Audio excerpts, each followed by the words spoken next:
Hello, everyone. This is Dr. Garrett Smith, also known as the nutrition detective around these parts. Today, we have a very important topic to go over about. We're going to cover how natural and synthetic vitamin A are both equally toxic. And then we're going to go over the research that shows this in both human and animals. This is a very important topic because there's lots of pseudo-scientific experts around on the internet claiming that one is non-toxic and one is very toxic, and they are completely wrong.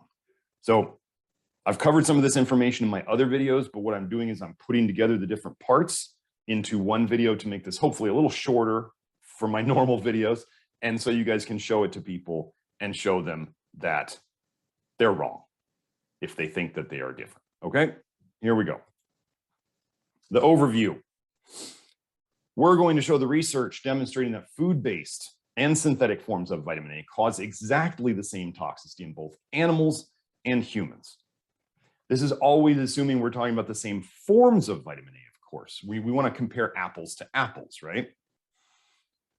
Then we'll shatter the myth that only supplements cause vitamin A toxicity with a little bit of simple logic, because this is a huge myth repeated over and over on the internet, and just because it's repeated over and over doesn't mean it's true. And finally, we're going to show that there are very specific human modified forms of vitamin A in terms of supplements that are 10 times as toxic as the forms found in food and typical supplements. Those being toxic as well. There's just these other forms are 10 times as toxic. Do yourself a favor and warn everybody you know to avoid these. You'll save them a lot of trouble. You'll save them hopefully not needing me, or if they need me, they won't need me as long. So first study showing how food-based and synthetic vitamin A's are the same. The paper is called The Effect of Hypervitaminosis A on Blood Coagulation in the Rat. Quote, rats fed vitamin A in doses of 40,000 IU daily develop a coagulation defect, blood clotting, after about 10 days. The same result is produced by synthetic vitamin A as by naturally occurring vitamin A in a fish oil concentrate. Now, could that be fish oil concentrate? Could it be fish liver oil? I didn't pull that out. But there's plenty of vitamin A in fish oil supplements, just if you didn't know. And there's even more in fish liver oil, along with all the other toxins that fish swim through and marinate in all day as they suck water through their gills. They are just, their livers are full of toxic stuff. And if you are eating the juice squeezed out of those livers, you are taking in just straight up poison. Anyway, so they were fed 40,000 IU a day of total retinol esters. Synthetic vitamin A as retinol, probably as retinol palmitate, 40,000 IU. And then they got 40,000 IU from fish oil concentrate. They got the same dose. One was natural and one was synthetic. They developed the same coagulation defect after 10 days, the same amount of time, the same result. This is really all we need, this one paper, but we have more. But wait, there's more.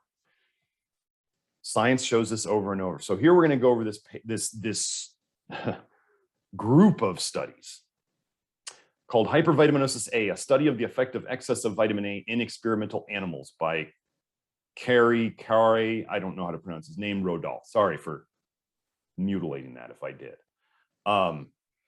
This man studied multiple different types of animals. He studied multiple different types of vitamin A. He studied adult animals. He studied pregnant animals. He studied newborn animals. It's a book of studies. It's like 60 pages. Okay, this is not a joke. This is the most in-depth research on vitamin A toxicity in animals, since he can't do it to humans. So people are like, well, why don't we have these studies in humans? Because they can't purposely poison humans, brainiac. So if you want this to be done in humans, you're a sicko. okay? But if you need more than this, I don't know what more I'm going to give you after you hear this, okay? Quote, from the present investigations, it is evident that identical effects were obtained in rats by giving livers rich in vitamin A, liver oils, and highly purified and concentrated vitamin A preparations. When given in equivalent amounts with regard to the vitamin A content, the symptoms increased with increasing doses of vitamin A, and no ill effect whatever was observed in rats given liver oil where the vitamin A had been destroyed. Finally, none of the fractions of the liver oil other than the vitamin A had any ill effects on rats. These findings are in agreement with the result of previous investigations. Furthermore, excess of pure crystalline vitamin A alcohol and crystalline vitamin A acetate have been found to produce the same toxic effects in rats as natural sources of vitamin A. End quote. Let's go through this sentence by sentence. Identical effects, exactly the same. Exactly the same effects were obtained in rats from giving them liver, from giving them liver oils. Where do you guess those came from? Cod liver oil, halibut liver oil, whichever, I don't know if they said hake, H-A-A-K-E, I think it was the fish. Anyway, it doesn't really matter. Liver oils, they mean fish liver oils. They're not juicing out the oil of any other animals. They're doing fish. And highly purified and concentrated vitamin A preparations when they gave the same equivalent amount, same doses of vitamin A.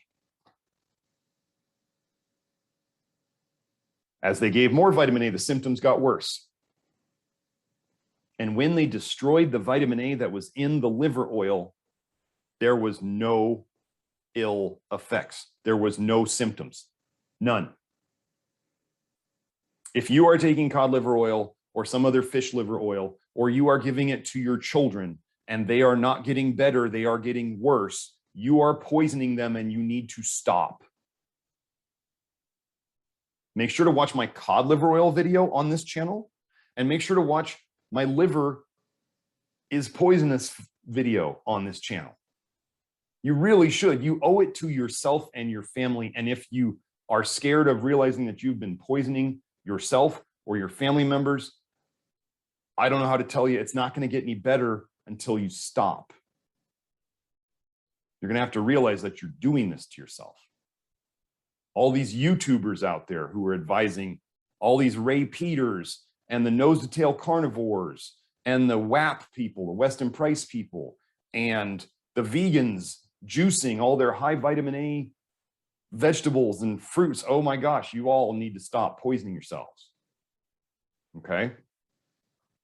Finally, excess of pure crystalline vitamin A alcohol. Pure crystalline vitamin A alcohol. Vitamin A alcohol is retinol. And crystalline vitamin A acetate, that is a synthetic retinol ester. That's retinol acetate. They found the same toxic effect in rats as natural sources of vitamin A. Synthetic retinol and synthetic retinol acetate cause the same effects as natural vitamin A. But wait, there's more. This is still from the same paper. There appears to be no doubt, therefore, that excess of vitamin A is toxic, and that the ill effect observed in rats given excess of the vitamin A concentrates used in the present experiments is due to the vitamin A itself. From the present investigations, it may further be concluded that excess of vitamin A is also toxic to mice, guinea pigs, rabbits, and cockerels. How many more mammals do you need to hear that this is a problem in before you start going, oh, maybe eating liver multiple times a week is not good for me. Maybe giving my kids cod liver oil is not helping them. Maybe juicing carrots all day is a bad idea, especially after you turn orange. Just so you know, once your skin turns yellow or orangish, you're guaranteed vitamin A toxic, and I have the research to show that. that means your liver is full of carotenoids and it can't have any more. Okay? That is the definitive study showing that natural and synthetic forms of vitamin A are the same in terms of toxicity. Same doses, same form, same toxicity. Now we go to humans. This is harder to get, the research. So from a study that showed total vitamin A intakes barely above the RDA, so the recommended daily allowance, what people think they should get in a day. And many people make the mistake of thinking they should get more than this in a day. So we're saying 4,000 units a day for adult women. Many of you out there who are eating weird, fatty, trendy diets. And yes, I'm going to call nose to tail carnivore a fad diet. Yes, I'm going to call you Ray Peters thinking drinking Coca-Cola is healthy for you. Yeah, I'm going to call you fad dieters. 4,000 units a day. You guys might get this by breakfast. What did it do? It decreased bone mineral density. It increased bone loss, which is also known as osteopenia or osteoporosis. 4,000 units a day and up. Here's the paper. Retinol intake and bone mineral density in the elderly. The Rancho Berardo study. Here's the quote. However, among supplement users, retinol from dietary and supplement sources had similar associations with bone mineral density, suggesting total intake is more important than source. Total intake from all sources, food plus supplement. They could have only said among supplement users because if you weren't a supplement user, they couldn't compare you. Retinol from dietary and supplement sources, well, they really mean retinol esters for the most part, had similar associations with bone mineral density. So you eat too much vitamin A, you get lower bone mineral density. You eat from food, you eat too much from supplements, similar associations in terms of causing osteopenia, osteoporosis. Here's your human study, because they're not going to poison humans with vitamin A because they know it's toxic. No IRB, Institutional Research or Review Board, is going to give them permission to poison humans with natural and synthetic vitamin A to see which one does it first. I'm sure they'd look at the animal studies and go, yeah, we probably shouldn't do this. This would be a bad idea. Okay? That's if anybody out there can find any research showing that they're different, please send it to me when we're talking about the same forms of vitamin A. Okay? Please send it to me. I'd love to see it because I haven't seen it. And if you can imagine my research, I've been through most of it and I haven't seen it. So here we're going to go over how the people say, but natural food vitamin A is somehow different than synthetic vitamin A. This is at its root, the appeal to nature fallacy. A fallacy is a type of faulty reasoning, bad reasoning. They're thinking that a thing is good simply because it's natural, or bad because it's unnatural. So somehow, I guess, the mercury you might get exposed to because of human activities is somehow worse than the mercury you might get if you eat too much fish. Or the arsenic that you get when exposed in an industrial setting is somehow different than the arsenic you might get from overeating rice that is grown in arsenic contaminated soil. They're not that different, folks. There's no magical difference between them. It's the dose, just like they were saying about the vitamin A earlier. It is the dose. And yes, some people get into semantics of different forms of mercury, organic versus inorganic. Yeah, just take the logic for what it is. Here's the key thing. When we're talking about vitamin A here. If real chemists, people who do this for a living, cannot tell you the difference in the structures of the natural molecules of vitamin A from the synthetic ones, if they can't tell you any difference, how are these internet experts, health experts, going to claim that they function differently when I just showed you all that research showing that they function exactly the same? They function exactly the same in the body. They have the same chemical structure. They have the same dose response. Any arguments otherwise have to show a lot of evidence that what I'm saying is incorrect. So we went over multiple studies in animals and humans that show that it is the total amount of food and or supplement vitamin A consumed, not the source, whether by source I mean food or synthetic, that determines the negative effects. As you give more of either type, the vitamin A toxicity symptoms go up. So all you people out there trying to push the vitamin A because you're going to have some magical health, let me tell you about a guy who thought he was really smart. I believe it was in the New York Times, 1974. I've been over this in other videos. A guy, a scientist, that's what they referred to him as. He thought he was going to be really smart, like a lot of you people doing your high vitamin A diets, thinking you're going to somehow be super healthy.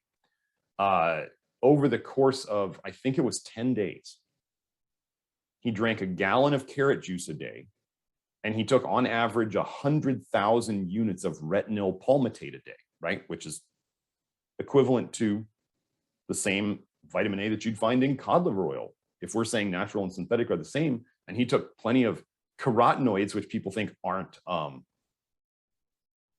dangerous at all, which when they get turned into retinol and retinaldehyde and retinoic acids as they go through the body. He died in 10 days. He killed himself with vitamin A in 10 days. 10 days. They said his body was bright yellow when they found him. Maybe about day 5, when he was probably feeling super horrible, maybe you think he could have stopped. Maybe. Nah. He knew what he was doing. Too many people out there think they know what they're doing with vitamin A, and they disregard all the signs and symptoms that they are getting worse. They may have gotten a little better in the beginning. That's the thing that fools you. And they got lots and lots worse, and they never thought it could be the vitamin A because their guru said that it wasn't. Maybe their guru told them they should take more and more and more. And maybe they'll end up like the woman who came to me who was doing a triple dose of cod liver oil and eating liver, and she got a mini stroke. And her neurologist luckily said to her, maybe it's vitamin A toxicity from all the vitamin A you're getting. Oh, but she was doing natural sources. Oh, isn't she protected? No. So then there's the other claim. There's the other claim that the other compounds, the magical food complex, will protect you, or it'll somehow make the vitamin A less toxic. You have to understand what you're saying with that is if you are saying that it will protect you or that it somehow makes the vitamin A less toxic, what you are admitting is that the vitamin A is toxic to begin with. If you need to be protected from it or you need it to be less toxic, it is toxic to begin with. And you are trying to, like, I don't know what you're trying to do. Why take in a poison? It's like people trying to do things to help reduce the amount of alcohol damage on them when they drink. Why not just not put the poison in, Brainiac? Right? Having to undo the poison when you have the choice of not putting the poison in seems kind of silly, doesn't it? Basically, based on this research, it cannot and should not be said any longer that natural food vitamin A is somehow non-toxic, while only synthetic supplement vitamin A or synthetic pharmaceutical vitamin A are or is. Stop trusting people selling you unscientific lies. Now we get to go into shattering the internet myth, only supplements can cause vitamin A toxicity. Okay, this is pretty easy to explain. First, we're going to talk about you can't find what you're not looking for. If you don't look for something, you're never going to find it.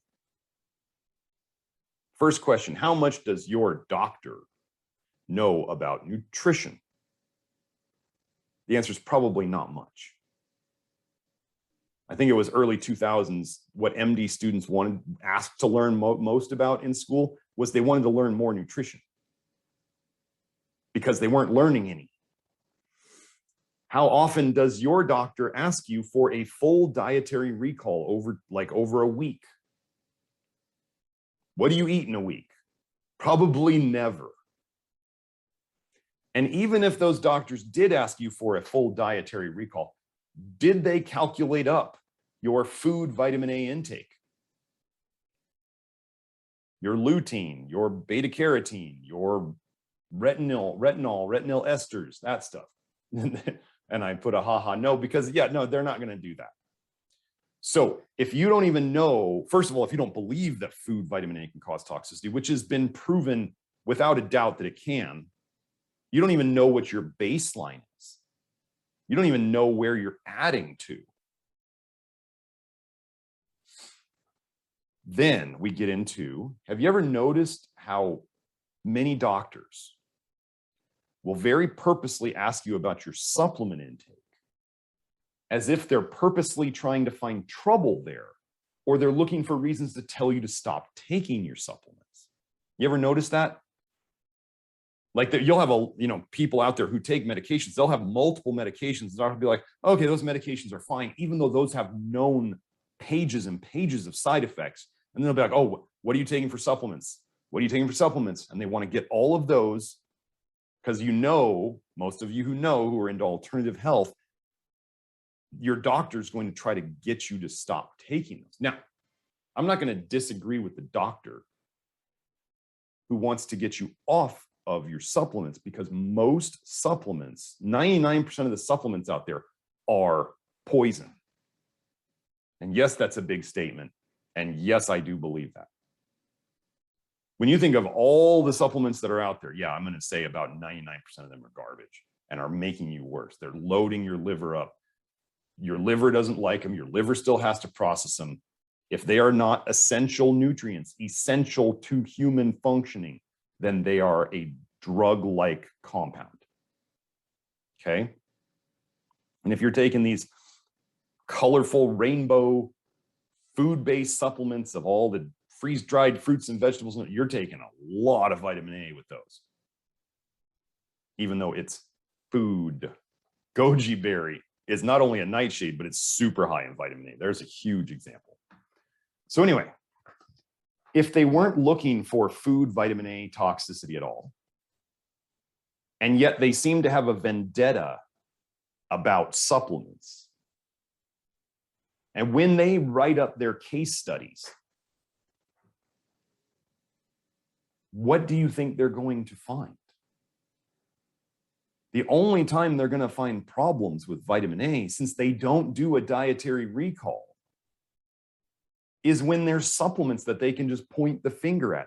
And here's another thing. Does it make sense that if you have let's say two twins eating the same diet, so they have the same foundational level of vitamin A intake, and one of the twins decides to take a supplement of vitamin A, who is more likely going to have vitamin A toxicity?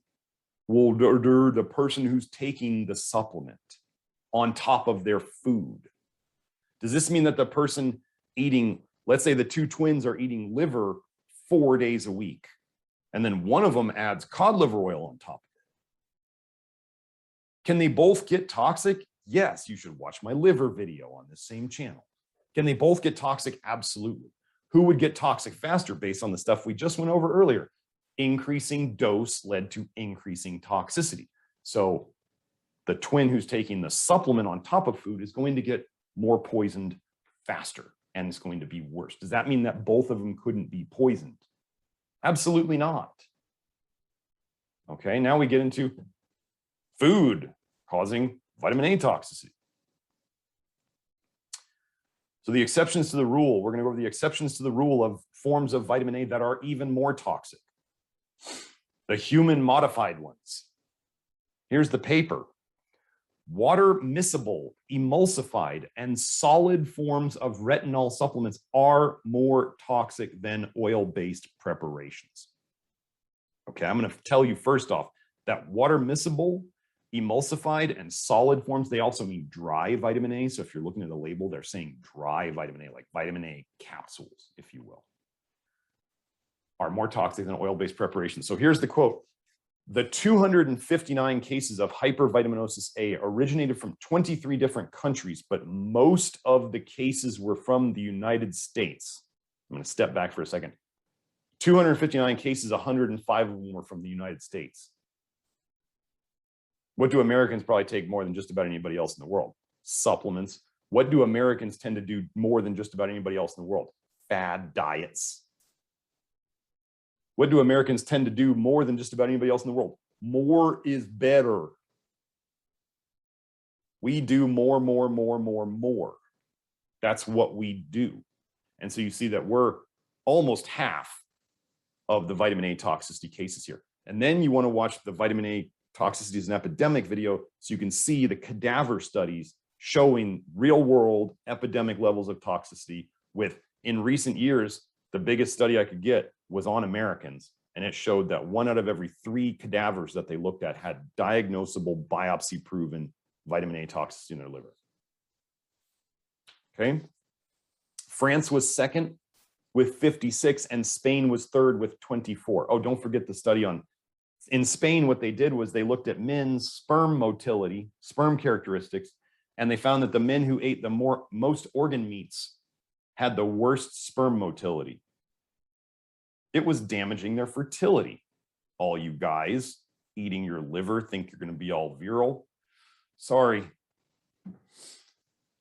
Continuing, because the frequency of symptoms varied in children and adults, we separated the cases into age groups. In the age groups 0 to 2, 3 to 16, and over or equal to 17 years, there was 100. So there were 100 cases in 0 to 2. 100 of the 259 cases were in 0 to 2 years old. You parents need to stop giving your children vitamin A of all sorts. 41 of them were in the 3 to 16. Grant Genereux went over this in his book about why there would be fewer here. Why there's fewer here is because as children grow, their liver actually gets bigger, right? As you get 3D bigger, your liver gets 3D bigger. While if you're not being poisoned at the time, let's say you got cod liver oil as a baby, and then, let's say your parents got kind of lazy as you got older and they stopped giving it to you. As your liver gets bigger and your liver makes brand new liver tissue that is not toxic if you don't have excess toxicity coming in, you actually can kind of dilute the toxicity level in your liver. I've looked at tons of studies on this, and yes, you do see the babies are the most toxic due to their mothers already being poisoned while they're in utero, and the mothers trying to eat healthy while they're pregnant, making their babies even more toxic. The babies are the most toxic, and then there's a dip as kids start to grow. And then you start to see the toxicity rise as they get older. And they just happen to break them into 3 groups like this. Amazing. So there's only 41 cases in the 3 to 16-year-olds, and then over 17 years old was the rest of them. Well, that adds up. Yeah, 118. Acute plus chronic cases of hypervitaminosis A were identified respectively.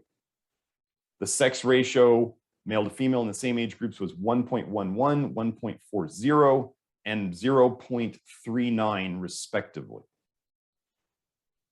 I'm just going to add something. More of my clientele is female than male. What they're saying here was 0.39. There was fewer males than females, as from the people who are coming to me, the ladies, as they get older, are especially more toxic. Okay. Of those reporting the source of retinol, because not everybody reported the source of their vitamin A in these 259 cases. 4, I'm going to paraphrase this. 4 of those cases came from liver. Oh, liver causing toxicity, actually causing toxicity. 24 of them coming from oil, which would include your cod liver oil, folks. 4 plus 24, 28. And there are vitamin A supplements that are vitamin A in oil. And then we have emulsified was 36 cases and water miscible 32 cases. So we have basically, if we combine these two, 28 cases from liver and oils, which includes fish liver oils. And then emulsified and water miscible each had more than the more food-based ones, if you will. Oh, emulsified and water miscible was 36, and solid tablets was 32 by itself. Sorry, dry vitamin A was 32. I didn't read that well enough. Okay, so we're going to keep going on this one. The present meta-analysis shows that it is important to take into account the physical form of retinol supplements when hypervitaminosis A is considered. Water miscible, emulsified, and dry preparations of retinol seem to be 10 times as toxic as oil-based preparations of retinol or dietary retinol in liver. Are they all toxic? Is anyone going to argue, well, the liver's not as toxic as the human modified ones? Okay, that's not an argument. It's very easy to not take water miscible or dry vitamin A or emulsified vitamin A. That's very easy. But when you're getting into the vitamin A in food fad people, it's still toxic. It's still toxic. So finally, I wanted to wrap it up with this. If you consider yourself a well-nourished person, which most people in the US do, at least for a bit longer, right? Here's a paper, The Neurotoxic Effects of Vitamin A and Retinoids. And this is one of the best papers to read on vitamin A toxicity. That is one of the most detailed ones I have ever seen. They put this quote in there. Nonetheless, it has been demonstrated that vitamin A intake among well-nourished subjects may lead to decreased life quality and increased mortality rates. 4 references on that one. End quote. Vitamin A intake. Note they didn't say deficient vitamin A intake. They said vitamin A intake. They mean taking in vitamin A, eating it, or supplementing it. Note they did not distinguish between natural and synthetic, because you shouldn't distinguish between natural and synthetic. They are the same poisons. Among well-nourished subjects may lead to a decreased quality of life, lower quality of life, and a sooner death. That's what they're saying. They said what they mean, and they meant what they said. They left natural and synthetic out on purpose. Note they didn't mention vitamin A deficiency here. For those of you who have now maybe realized that you've been duped, you've been misled, and now you want to fix the problem, I'm going to suggest that you consider coming to the Love Your Liver program over at nutritiondetective.com, my website, where we have a community of over 800 people who are all working on this same problem. It's kind of like a little mini social network of my very own. And everybody there is helping each other. And you don't have to worry about the trolls from the general internet coming on there. Inside of there, there's the inner circle where I answer questions once a week for several hours, typically, after my live stream here. And then there's also the advanced detox program where you can get to watch my video Q&As a month later. You don't get to ask questions, but you can watch them a month later and it costs less. So there's also working with me. If you want the best that I can do for you, that would involve my testing and consultation packages. We do blood tests, we do hair tests. I don't go as crazy on the tests as other doctors in your past might have, because I only want the information that helps me to treat you. I don't need to show all the problems with you, because I'm not a fear monger like a lot of other practitioners out there are. The functional folks, they like to do tons of tests so they can tell you, they can point out to you how many ways you're messed up. You need me so bad, is what they're thinking. You need me so bad because you have so many labs out of range. And here, we're going to give you these, you have 12 labs out of range. We're going to give you 12 supplements, one to bring each back into range. That is not medicine. And then the weird thing is you often get put on more and more supplements over time. That means you're not getting better, you're getting worse. If you've been working with somebody for 6 months and you have not improved, you're probably not going to start improving all of a sudden. If you've been taking a supplement and it makes you feel bad, you're either on too much or that supplement's bad for you. Keep these things pretty straightforward. So anyway, come on over to nutritiondetective.com. Feel free to watch the rest of my videos here on this channel. And I'm about done for today. So I will see you all next time. Have a good day. Bye now.